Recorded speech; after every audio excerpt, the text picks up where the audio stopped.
नमस्कार। इससे पहले वाले वीडियो में आपने देखा कि जनजाति किसे कहेंगे, जनजाति का अर्थ क्या है और जनजाति की समस्याएं क्या हैं। मानव जीवन में समस्याओं का आना एक स्वाभाविक है और उन समस्याओं को हल करने में ही व्यक्ति की गतिशीलता लक्षित होती है। पर जब व्यक्ति उन समस्याओं को हल करने में असमर्थ होता है और उस पर एक के बाद एक समस्याओं के पहाड़ टूटने लगते हैं, तो ऐसे में चिंतित होना स्वाभाविक है। आदिवासियों के संबंध में यह बात पूर्णतः लागू होती है। भारत में आदिवासी के निवास क्षेत्रों में भौगोलिक पर्यावरण एवं सांस्कृतिक भिन्नताओं के अनुरूप ही उनकी समस्याएं भी अलग अलग हैं।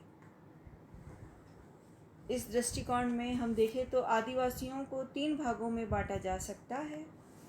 पहले वर्ग में वे आदिवासी या जनजाति के लोग आते हैं जो अभी तक सभ्य समाज के संपर्क में बहुत कम आ पाए हैं, जो अभी भी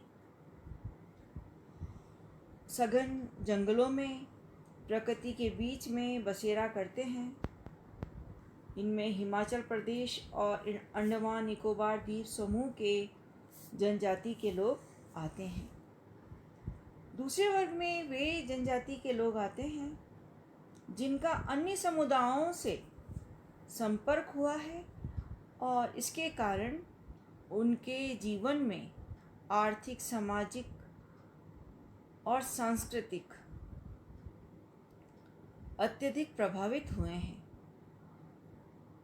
मगर वो सांस्कृतिक जीवन को सभ्य समाज के प्रभाव से बचाने की कोशिश में है। इस वर्ग में बिहार के आदिवासी, उत्तर प्रदेश, उत्तर पूर्व में बसने वाले जनजाति के लोग और राजस्थान के जनजाति के लोग भी इस वर्ग में आते हैं।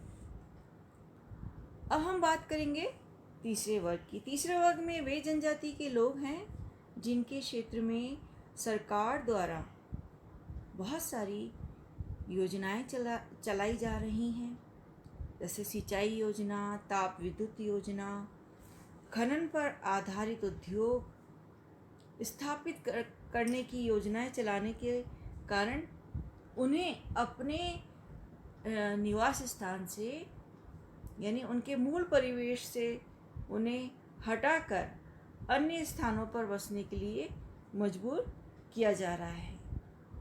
इससे उनकी संस्कृति भी बहुत अधिक प्रभावित हुई है। इस वर्ग में हम देखेंगे उड़ीसा व मध्य प्रदेश के आदिवासी आते हैं। हमने कल देखा कि दुर्गम निवास स्थान की समस्या है।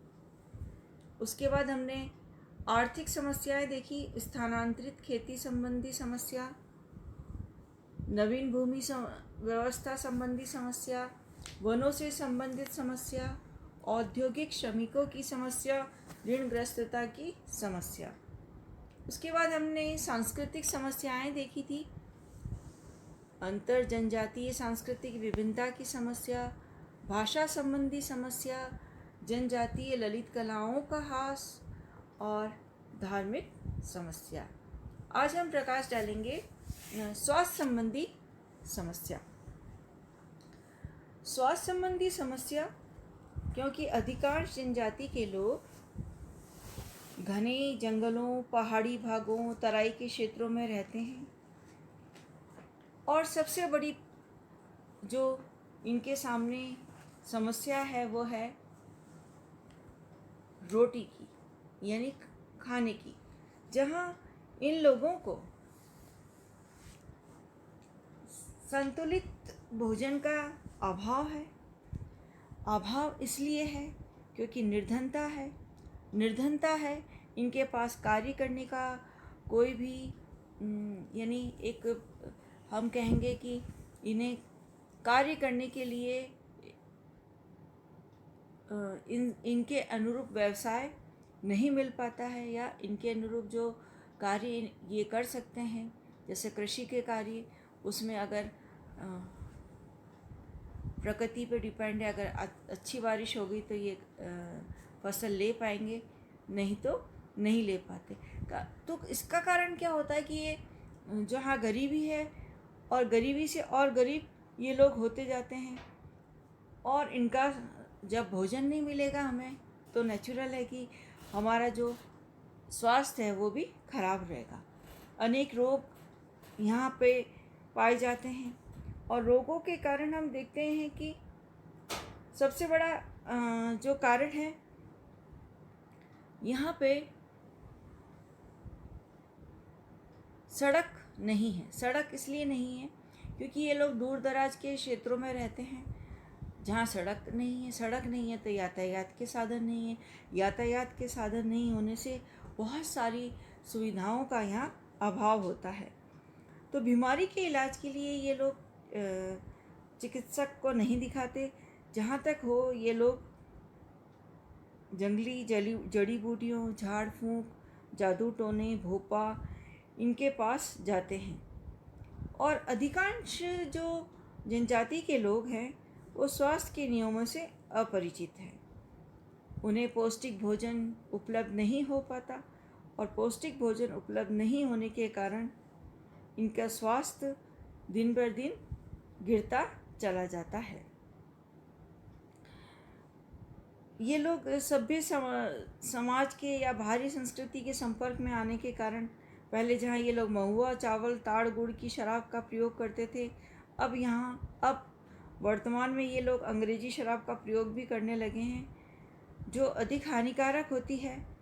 और संतुलित आहार और विटामिन युक्त भोजन के अभाव में इन लोगों का स्वास्थ्य दिनों दिन गिरता जा रहा है, क्योंकि ये लोग अपनी बीमारी का इलाज डॉक्टर या आधुनिक दवाओं की द्वारा नहीं कर पाते, क्योंकि ये सुविधाएं उनके पास उपलब्ध नहीं हैं। नेक्स्ट हम देखेंगे वस्त्र, जहाँ हम देखें कि जनजातियों में स्वास्थ्य से संबंधित में हम देखेंगे कि जनजातियों की समस्या वस्त्रों की भी है। पहले ये जनजाति कम वस्त्र विहीन भी रहती थी, जो पत्ते वगैरह हैं उनके वस्त्र पहनते थे, लेकिन जैसे ही ये भारी संस्कृतियों के संपर्क में आई, इन्होंने भी वस्त्र धारण करना आरंभ कर दिया। लेकिन वस्त्र इनके पास इतने नहीं होते कि ये लोग